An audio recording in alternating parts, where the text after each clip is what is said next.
Tanggal 30 Maret hari ke-90. Bacaan 2 Samuel pasal 19-20. Daud kembali ke tahtanya.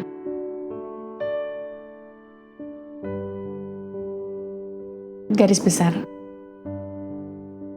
Kematian Absalom membuat Daud sangat sedih sehingga ia tidak memperdulikan orang-orang yang telah berjuang keras membantunya memulihkan pemerintahan atas Israel.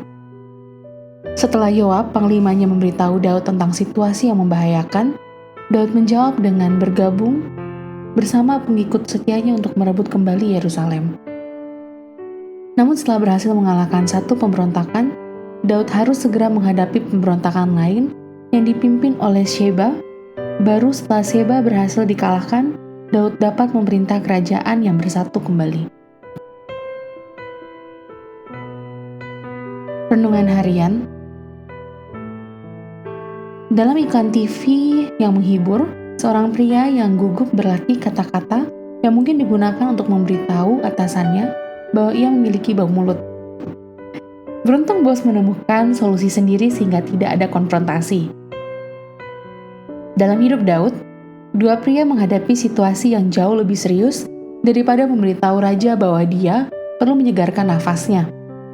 Kedua orang ini digunakan oleh Allah untuk menyegarkan kehidupan rohani Daud dan membawanya kembali ke jalur yang benar. Ketika Daud mencoba menutupi dosanya dengan Batsheba, Nathan dengan berani menyatakan, "Engkaulah orang itu." Lihat pasal 12 ayat 7. Kemudian ketika Daud sedang berduka atas kematian Absalom, Yoab mencegah desersi pasukan Daud dengan mengajak pemimpinnya, "Oleh sebab itu, bangunlah, pergilah keluar dan berbicaralah, menenangkan hati orang-orangmu." Lihat pasal 19 ayat 7. Apakah Anda memiliki keberanian suci seperti Nathan atau Yoab? Ketika orang yang Anda sayangi membutuhkan mendengar kebenaran tentang diri mereka sendiri, apakah Anda bisa mengatakan kebenaran itu dengan kasih? Untuk membantu Anda, renungkanlah Amsal pasal 27 ayat 6.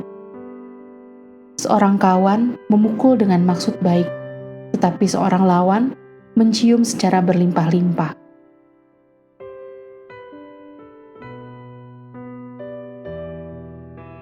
Ada perbedaan antara ikut campur dalam urusan orang lain dan memberikan hati kita kepada masalah orang lain.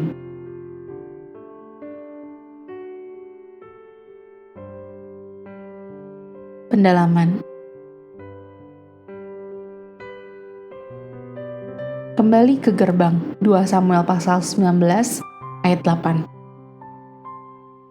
Fungsi gerbang kota kuno tidak terbatas pada sebagai tempat masuk dan keluar saja. Gerbang kota merupakan pusat kota di mana hukum dan bisnis dikendalikan, tempat para anggota dewan kota dan eksekutif bisnis berbicara, dan tempat para pemimpin agama menetapkan kebijakan sosial. Ketika raja berada di sana, hal tersebut menunjukkan solidaritasnya dengan rakyatnya. Pergolakan politik, 2 Samuel pasal 20 ayat 23-26.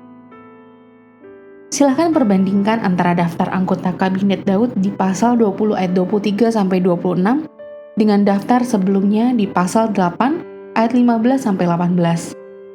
Dan perhatikan perbedaannya.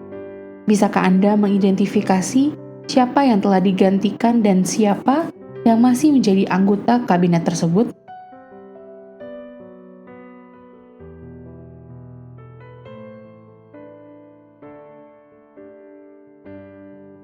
Demikian renungan hari ini. Jika Anda ingin mendengarkan bacaan Alkitab hari ini, silakan buka tautan video yang tersedia di layar Anda. Amin. Tuhan Yesus memberkati.